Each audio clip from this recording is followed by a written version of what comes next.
Hey everybody, Doug Jenkins with you with the Findlay Hancock County Chamber of Commerce YouTube channel again, where we're talking about things that you should need to know, things that you should consider as we get ready to reopen businesses in Ohio as we trend towards that.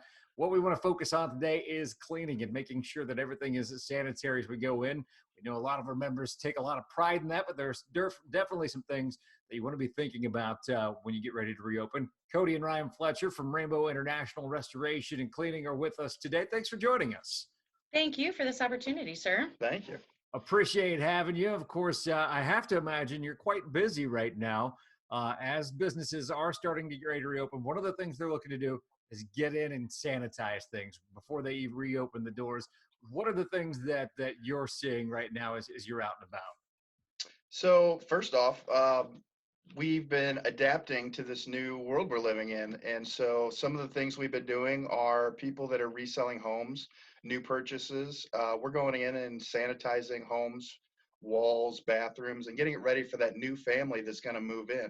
Not saying that there's anything wrong with the family that was there before, but just making sure that everything is disinfected and ready to go for you when you bring your new family or your family into your new home. You know, that's an aspect that I really hadn't thought of. We've been talking a little bit recently about home sales and what the market's going to look like going forward, things like that. And houses are still moving, so that is a very good thing to think about if you're looking to sell a home or if you're going to buy a home. That's a service you probably want to look into right now. Yes, sir. Oh, absolutely. I mean, you can't put a price on peace of mind for people. And I think that just kind of sets it apart when people look into selling a home, just saying that it has been wiped down and taking all the precautions that you can. As far as businesses and getting into offices, things like that, certainly when you think about sanitizing things, you're thinking about your floors, you're thinking about your doorknobs, things like that. What are maybe some areas though where people are missing the ball or not thinking about? Big one was going to be your light fixtures. You know, you're not really thinking about it, but your doorknobs and your light fixtures, and even your sink when you go to turn on your sink to wash your hands. That's a big one that a lot of people are just not thinking about in particular. I mean, it's things that you see most often that you forget about easiest. And those are the things that are most often germiest, honestly. So if you're just taking an overview of your business or home or classroom or anything, anything that you can see is most likely affected. Absolutely. So certainly businesses have been looking down the checklist of things that they want to do, but as an industry, what have you been hearing, when it comes to getting things reopened? What are the focal points that maybe industry leaders are talking to you about?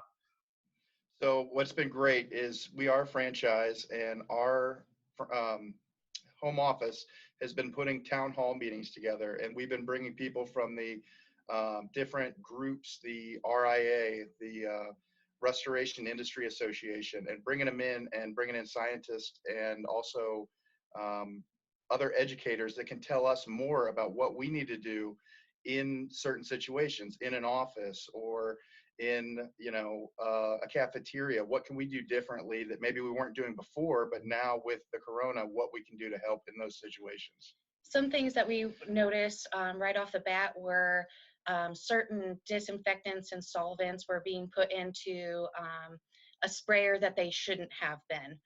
Just thinking that they're getting the job done, but you're actually morphing that disinfectant, and it's actually not at all compatible with what you're using it if you're putting it in the wrong equipment. So I think that was one of our biggest things is just letting our companies know here in our town. We're huge community based, and that's what we're here for, and we're here to help everyone with this reopen. But sanitizing and disinfecting isn't something anybody should do. You need to be trained. And we happen to have the capabilities to get that EPA approved stuff. And we know exactly how to use it and what to do with it to make sure that you are absolutely taken care of. That's a very good point. And just going back to something you talked about, if there's, we all keep looking for small silver linings to this. Obviously, it's not going to be a positive at all, but there are just different aspects. Where, like, I never thought about that before. And the silver lining is I think a lot of our industries are going back and looking at things and taking different approaches to things. And like you said, and the disinfecting things like that, oh, hey, maybe there's a different way to do this. There's a better way to do this. You guys are getting the education to do that, which is very important to have knowledgeable people taking care of this. Absolutely. We have a great support system behind us that gives us all the knowledge that we need. And, it's not just us taking a stab at trying to take care of everyone. We have those people on the phone line or the right books to read behind it or stuff to get us out there going to make sure that we're taking care of our community the proper way.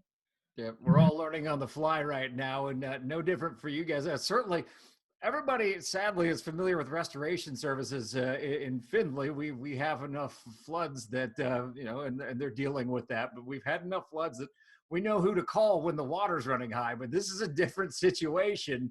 But you guys can offer a lot of the same services, but just turned around and made good to keep businesses open during the coronavirus pandemic. Absolutely. Absolutely. Our corporate has made a big push that they want to teach us the right and proper ways to get it done so that we are helping our communities. So that's the big push right now is our franchise is owned by the Neighborly Company. And I think it speaks volumes. We are neighbors and we're just neighbors trying to help other neighbors. All right. Well, hey, I appreciate your time today. If people want to get more information about what they need to be doing to prepare to reopen the doors, how can they get in touch with you? Our office phone number is 419-425-0307, or you can reach out to us on Facebook as well. And then we also have our website, which is rainbowintl.com with a / to Finley. All right. Kodi and Ryan, thanks again. Enjoy your day, and we'll talk to you again soon. Thank Thanks, you Doug. again. Have a great day. And again, we will be providing you with resources on things that you need to think about as you reopen your businesses, as we move into this gradual reopening stage of things here in May. Those resources are going to be on our YouTube channel. And be sure to subscribe to us on Facebook as well. We'll be talking to area businesses about some creative ways that they've been able to stay in business and really retool things to get through everything that we're going through right now. You can see that on our Facebook page as well. Till then, I'm Doug Jenkins with the Findlay Hancock County Chamber of Commerce.